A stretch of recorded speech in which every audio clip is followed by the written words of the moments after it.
Episode 2: Prioritas penggunaan dana desa 2021 untuk mewujudkan SDGs Desa.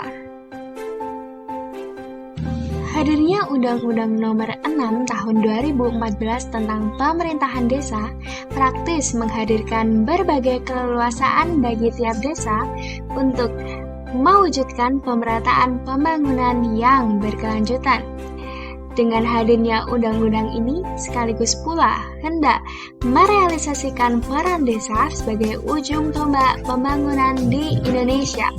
Berbagai program pembangunan berkelanjutan seperti pembangunan infrastruktur desa maupun pemberdayaan UMKM desa menjadi contoh upaya nyata desa dalam mewujudkan perannya. Anggaran dana desa sebesar 72 triliun pada tahun 2021 akan dialokasikan menurut 3 fokus utama, yakni yang pertama, pemulihan ekonomi nasional, di mana berfokus pada BUMDes dalam proses pembentukan, pengembangan, dan revitalisasi BUMDes hingga penyediaan listrik desa. Yang kedua, program prioritas nasional sesuai dengan kewenangan desa seperti pendataan desa, pemetaan potensi dan sumber daya, serta pengembangan desa wisata. Dan yang terakhir adalah program desa aman COVID-19, di mana ditujukan untuk menunjang keamanan sekaligus memberikan edukasi terkait COVID-19 pada warga masyarakat. Pada perkembangannya, melalui berbagai pertimbangan serta evaluasi, hadirlah beberapa perubahan teknis terkait prioritas dana desa di tahun 2021.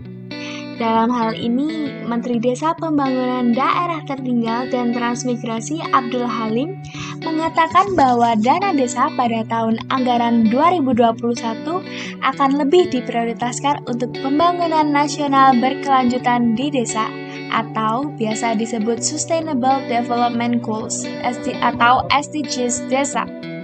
Hadirnya perubahan penggunaan dana desa ini juga diatur dalam Permen Desa Nomor 13 Tahun 2020. Lebih lanjut, hadirnya prioritas penggunaan dana desa yang diarahkan pada pembangunan berkelanjutan di desa ini juga tak terlepas dari model pembangunan nasional yang telah terlebih dahulu diarahkan pada pencapaian tujuan pembangunan nasional berkelanjutan atau Sustainable Development Goals. Adapun tujuan pembangunan nasional yang berkelanjutan telah terlebih dahulu diatur pula dalam Perpres Nomor 59 Tahun 2017. Lalu, apa yang dimaksud dengan SDGs Desa dan bagaimana realisasinya?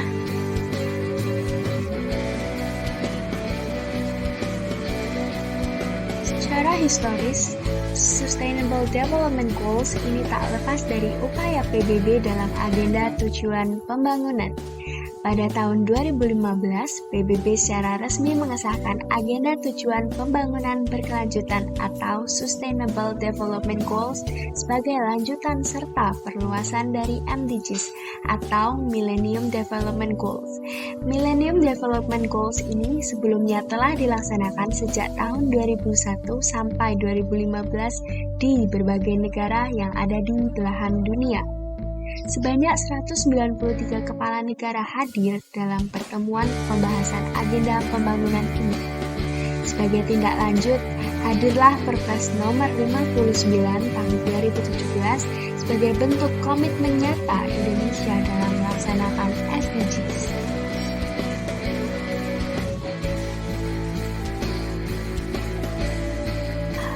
Dari beberapa sumber dapat disimpulkan bahwa Sustainable Development Goals adalah pembangunan yang memiliki tujuan meningkatkan kualitas hidup masyarakat secara berkelanjutan di seluruh dunia, baik itu yang terjadi pada masa sekarang maupun pada masa yang akan datang.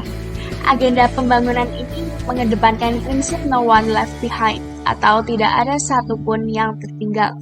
Agenda pembangunan berkelanjutan ini juga tak menghendaki adanya eksploitasi penggunaan sumber daya yang bersifat eksploitatif. SDGs ini bersifat universal, baik dari tujuan, target, maupun indikator pembangunannya. Karena sifatnya yang universal, pencapaian SDGs tiap negara dapat dilihat dari skor indeks SDGs.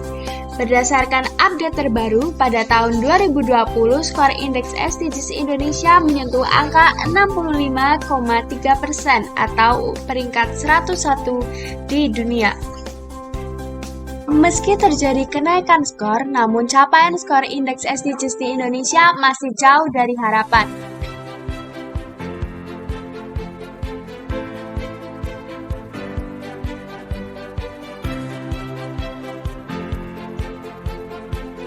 Berangkat dari temuan tersebut, Kemendes PDTT menghadirkan inovasi baru dengan menjadikan SDGs Desa sebagai upaya mewujudkan pembangunan nasional yang berkelanjutan sesuai dengan Perpres nomor 59 tahun 2017. SDGs Desa menurut Permendes TT Republik Indonesia nomor 13 tahun 2020 adalah upaya terpadu mewujudkan desa tanpa kemiskinan dan kelaparan, desa ekonomi tumbuh merata, desa peduli kesehatan, desa peduli lingkungan, desa peduli pendidikan, desa ramah perempuan, desa berjejaring, dan desa tangga budaya untuk percepatan pencapaian tujuan pembangunan berkelanjutan. Dari definisi tersebut, terdapat arti penting SDGs sebagai pembangunan total yang menghendaki seluruh aspek pembangunan dapat dirasakan manfaatnya oleh seluruh warga tanpa ada satupun yang tertinggal. Konsep ini kemudian semakin diarus utamakan pemenuhannya lewat hadirnya 18 indikator SDGs desa yang sekaligus menjadi prioritas penggunaan dana desa tahun 2021 berdasarkan Permendes TT Republik Indonesia nomor 13 tahun 2020. Adapun indikator tersebut dapat diuraikan sebagai berikut. Indikator yang pertama, yakni desa tanpa kemiskinan. Indikator ini menargetkan pada tahun 2030 angka kemiskinan desa mencapai 0%. Ini berarti bahwa pada tahun 2030 tidak ada lagi kemiskinan di desa. Dalam rangka mencapai tujuan tersebut, terdapat sasaran yang harus dicapai desa, yakni yang pertama, 100% masyarakat miskin atau penyandang disabilitas memiliki kartu jaminan kesehatan. Kemudian yang kedua, 100% perempuan kepala keluarga menerima bantuan pemenuhan kebutuhan dasar, hunian layak, dan sebagainya. Indikator kedua, desa tanpa kelaparan. Hadirnya agenda ini dilatar belakangi oleh tujuan hendak mengakhiri segala jenis kelaparan yang ada di desa, sekaligus pula mengupayakan terciptanya ketahanan pangan oleh setiap masyarakat yang ada di desa, dengan tentunya memperhatikan pula aspek kesehatan di dalamnya. Indikator tujuan ini menargetkan pada tahun 2030 tidak ditemui lagi kasus kelaparan di desa. Indikator ini juga menghendaki tiap desa yang ada di Indonesia mencapai kedaulatan pangan, perbaikan nutrisi, dan mampu mempromosikan pertanian yang berkelanjutan. Indikator ketiga, desa sehat dan sejahtera. Tujuan ini dihadirkan guna menjamin kehidupan masyarakat yang sehat, sekaligus pula bergerak mewujudkan kesejahteraan. Lebih lanjut, untuk mencapai agenda SDGs ini perlu untuk memastikan ketersediaan serta berjalannya pelayanan kesehatan yang baik dan memadai untuk masyarakat desa. Indikator keempat, pendidikan desa berkualitas. Tujuan dari adanya indikator ini menghendaki adanya akses layanan pendidikan bagi masyarakat desa, baik itu dalam wujud pendidikan formal, keterampilan, maupun informal. Tak hanya itu, pada indikator agenda ini juga menghendaki hadirnya fasilitas-fasilitas pendidikan seperti perpustakaan desa sebagai perwujudan nyata serta komitmen desa dalam meningkatkan kualitas daya saing manusia dan desa. Indikator kelima, keterlibatan perempuan desa. Hadirnya indikator ini tak terlepas dari upaya menghadirkan kesetaraan di berbagai aspek kehidupan masyarakat. Hal ini juga terkait dengan prinsip tidak ada satupun yang tertinggal atau no one left behind.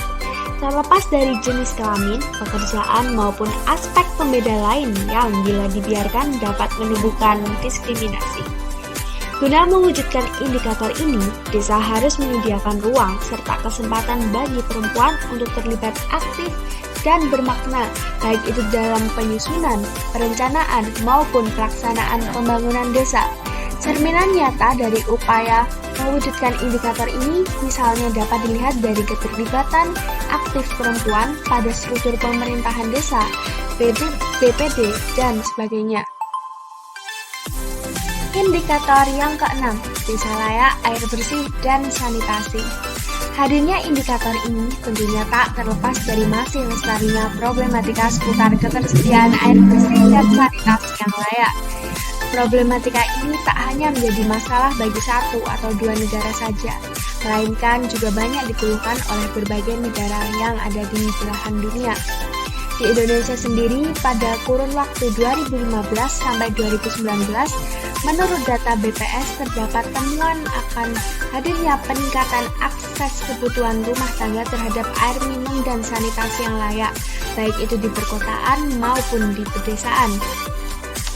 Berangkat dari temuan ini, maka menjadikan aspek seputar kesediaan air bersih dan sanitasi yang layak menjadi indikator yang perlu diwujudkan guna menghadirkan pembangunan yang berkelanjutan. Lebih lanjut, SDGs ini nyatanya tak hanya menekankan pada aspek pemenuhan kebutuhan saja, melainkan juga melibatkan aspek upaya perlindungan dan restorasi ekosistem sumber air. Indikator ketujuh, desa energi bersih dan terbarukan. Tujuan dari indikator SDGs desa ini berfokus pada upaya memastikan semua orang mempunyai akses terhadap sumber daya energi terbarukan. Guna mencapai tujuan ini terdapat indikator-indikator yang perlu diwujudkan, yakni yang pertama, konsumsi listrik rumah tangga desa minimal 1.200 kW. Kemudian yang kedua, rumah tangga desa menggunakan gas atau kayu untuk memasak. Kemudian yang ketiga, penggunaan bauran energi terbarukan di desa.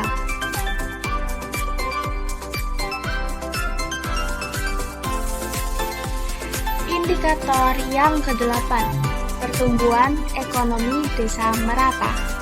Tujuan ini memiliki esensi agar tiap desa menginisiasi dan meningkatkan pertumbuhan ekonomi sehingga mewujudkan pula pembangunan yang merata di desa. Tujuan ini dapat dicapai dengan menciptakan lapangan kerja yang layak serta menemukan peluang ekonomi yang baru bagi warga desa. Adapun tujuan ini akan dikatakan tercapai manakala terserapnya angkatan kerja dalam lapangan kerja dan terlaksanakannya padat karya tunai. Ke-9, infrastruktur dan inovasi desa yang sesuai dengan kebutuhan. Temuan World Bank pada tahun 1994 menemukan bahwa elastisitas PDB infrastruktur suatu negara antara 0,07 sampai 0,44, yang artinya bila tiap negara mencapai 1% saja peningkatan infrastruktur, maka akan menyebabkan kenaikan pada PDB sebesar 7-45%. Untuk mencapai pertumbuhan ekonomi yang positif, maka perlu didukung oleh infrastruktur yang baik pula. Pada SDGs ini tak hanya berfokus pada hadirnya infrastruktur saja, melainkan juga menekankan hadirnya inovasi-inovasi di desa dalam semua bidang seperti ekonomi, pelayanan publik, dan produk-produk unggulan desa. Adapun dalam hal ini, upaya-upaya tersebut juga harus sesuai dengan potensi dan kebutuhan desa. Indikator ke-10, desa tanpa kesenjangan. Hadirnya tujuan SDGs ini tak terlepas dari masih lestarinya kesenjangan, baik itu dalam bidang sosial maupun bidang ekonomi. Pada realitanya, hal inilah yang kemudian amat berpengaruh pada terhambatnya proses pembangunan. Tak hanya terjadi di Indonesia, isu kesenjangan ekonomi misalnya dalam kelautan terus hadir menjadi isu global yang kian meningkat intensitasnya. Berangkat dari temuan tersebut, SDGs ini hendak berupaya menghilangkan kesenjangan tersebut. Komitmen ini terus diarus utamakan dan menghadirkan target bahwa pada tahun 2030 tidak ditemui lagi adanya kesenjangan di desa. Lebih lanjut, capaian keberhasilan SDGs ini dapat diukur melalui tingkat kemiskinan di desa, status perkembangan desa, serta indeks kebebasan sipil di desa. Indikator ke-11, kawasan pemukiman desa aman dan nyaman. Dewasa ini hunian yang layak dengan harga yang merakyat menjadi kebutuhan yang tak terelakkan pemenuhannya. Namun, realitanya kebutuhan besar akan hunian yang layak, aman, nyaman, dan murah tak selalu diimbangi dengan ketersediaan pemukiman yang memenuhi standar dan prasarana yang dibutuhkan. Temuan ini bisa dicerminkan dari masih rendahnya presentase jumlah rumah layak huni di pedesaan. Hadirnya SDGs desa ini bertujuan sebagai komitmen nyata pemerintah menghadirkan desa yang inklusif, aman, nyaman, dan kuat, serta tentunya berkelanjutan dengan melibatkan pula partisipasi aktif masyarakat di dalam setiap pembangunan.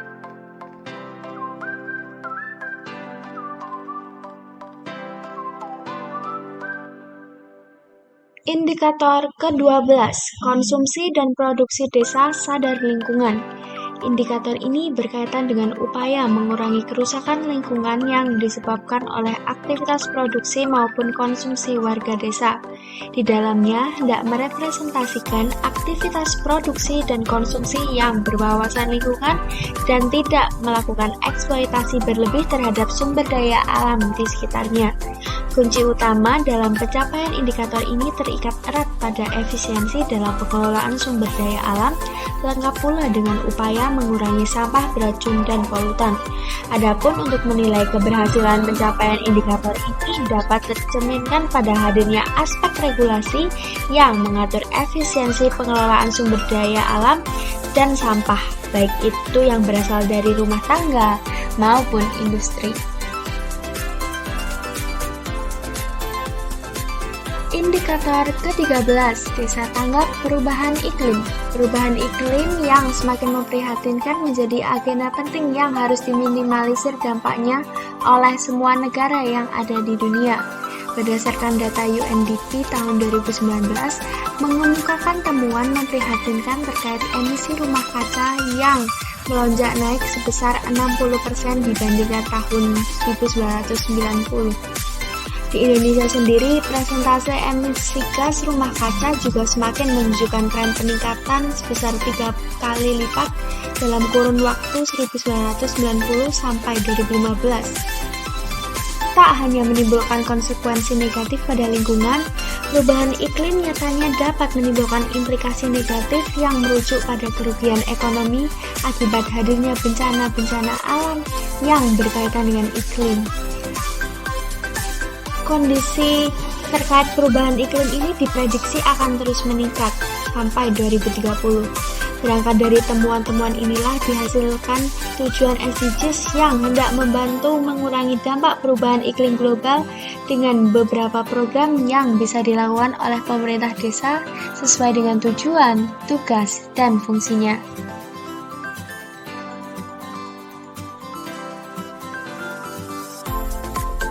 Indikator ke-14, Desa Peduli Lingkungan Laut. Berdasarkan survei UNDP, sebanyak 3 miliar orang menggantungkan mata pencahariannya pada laut dan segenap potensi yang ada di dalamnya. Fungsi laut dan keanekaragaman hayati di dalamnya sangat berperan penting dalam aktivitas ekonomi, di mana potensi laut juga menyumbang ekonomi global sebanyak 28 triliun $. Peran laut ini juga menjadi peranan penting sebagai penyerap 30% karbon dioksida yang dihasilkan oleh manusia. Namun, meski demikian, potensi laut yang menjanjikan tak selamanya dipelihara dengan baik dan benar. Banyak terjadi tindakan eksploitasi pada 3% cadangan ikan laut, dan arahnya juga diiringi dengan tindakan merusak keanekaragaman laut. Menurut data Bappenas, pada tahun 2019 ditemukan 13.000 keping sampah di setiap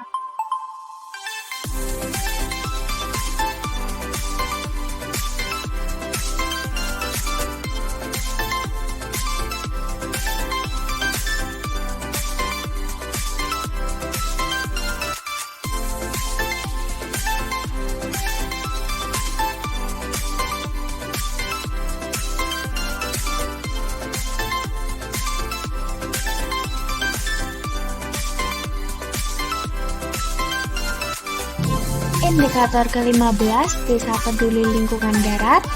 Indikator 16, Desa Damai Berkeadilan. Indikator ke-17, Kemitraan untuk Pembangunan Desa. Program pembangunan berkelanjutan di desa tak bisa dilakukan sepenuhnya oleh satu pihak. Diperlukan hadirnya kolaborasi dan kerjasama dengan unsur tokoh masyarakat, pemuda, perangkat desa, sutradesa, pihak swasta, hingga perguruan tinggi guna mengoptimalkan proses pembangunan di desa.